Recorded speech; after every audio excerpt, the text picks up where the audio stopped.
हजरत सुलेमान अलैहिस्सलाम के ज़माने में शयातीन आसमान की तरफ चढ़ते थे और फरिश्तों की बातें चोरी छुपे सुन लिया करते थे। ये बातें फरिश्तों के दरमियान लोगों के हालात के बारे में होती थी, जैसे किसी शख्स की मौत, रिज्क की तकसीम और दीगर गैबी उमूर। शयातीन ये बातें सुनकर नीचे उतरते और बनी इसराइल के जादूगरों को ये खबरें पहुंचाते थे। इस दौर में ये बात मशहूर हो गई कि शयातीन गैब जानते हैं और बनी इसराइल के काहिन इन खबरों को लोगों में फैलाते थे और जो कुछ कहा जाता वो बाइना पूरा हो जाता था। इस वजह से लोगों का इन बातों पर ईमान अल्लाह की नाजिल करदा किताब ज़बूर पर ईमान से भी ज्यादा हो गया। यहाँ तक कि लोगों ने ज़बूर को छोड़ दिया और शयातीन की बातों को इख्तियार कर लिया। लोगों ने शयातीन की बातों को जमा करके किताबों की सूरत दे दी और वही किताबें उस वक्त अल्लाह की किताब ज़बूर की जगह मोतबर समझी जाने लगी। ये खबरें हजरत सुलेमान अलैहिस्सलाम तक पहुंचे कि शयातीन आसमान पर जाकर फरिश्तों की बातें सुनते हैं और लोग ये समझने लगे हैं कि शयातीन गैब जानते हैं। हजरत सुलेमान इस पर सख्त गजबनाक हुए और शयातीन को इस अमल पर सख्त सजा दी। हजरत सुलेमान ने अपने लश्कर को हुक्म दिया कि वो शयातीन की लिखी हुई तमाम किताबें जमा करें। उन्होंने इन किताबों को एक संदूक में रखकर हजरत सुलेमान के तख्त के नीचे दफन कर दिया। फिर हजरत सुलेमान ने लोगों से फरमाया, जो कोई ये कहे कि शयातीन गैब जानते हैं, मैं उसकी गर्दन उड़ा दूंगा। और शयातीन को खबरदार किया कि अगर कोई भी इस संदूक के करीब गया तो वो जलकर राख हो जाएगा। इस वजह से शयातीन के दिलों में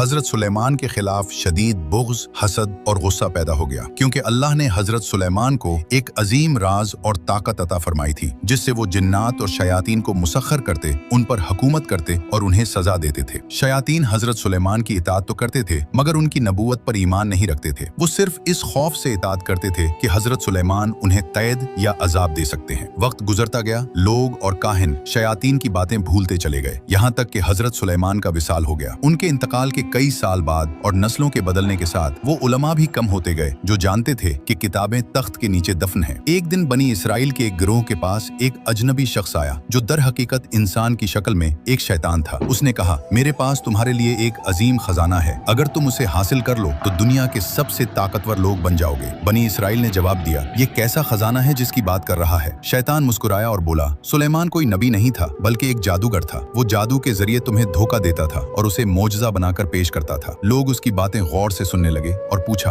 वो खजाना कहाँ है, हमें बताओ। शैतान ने कहा, हजरत सुलेमान के तख्त के नीचे खोदो, वहाँ एक संदूक मिलेगा। मुसलमान बनी इसराइल ये सुनकर गुस्से में आ गए और बोले, खामोश रहो, सुलेमान जादूगर नहीं थे, वो अल्लाह के नबी थे। काफिरों और मुसलमानों के दरमियान सख्त झगड़े हुए, मगर आखिरकार बनी इसराइल की एक बड़ी तादाद ने उस शैतान की बात मान ली। वो सब हजरत सुलेमान के तख्त के पास पहुंचे। शैतान खुद पीछे खड़ा रहा, क्योंकि वो जानता था कि अगर वो करीब गया तो जल जाएगा। उसने कहा, तुम खोदो, मैं यहीं खड़ा रहूंगा। जब उन्होंने खोदा तो वाकई एक संदूक मिला। संदूक खोला गया तो उसमें बहुत सी किताबें थी।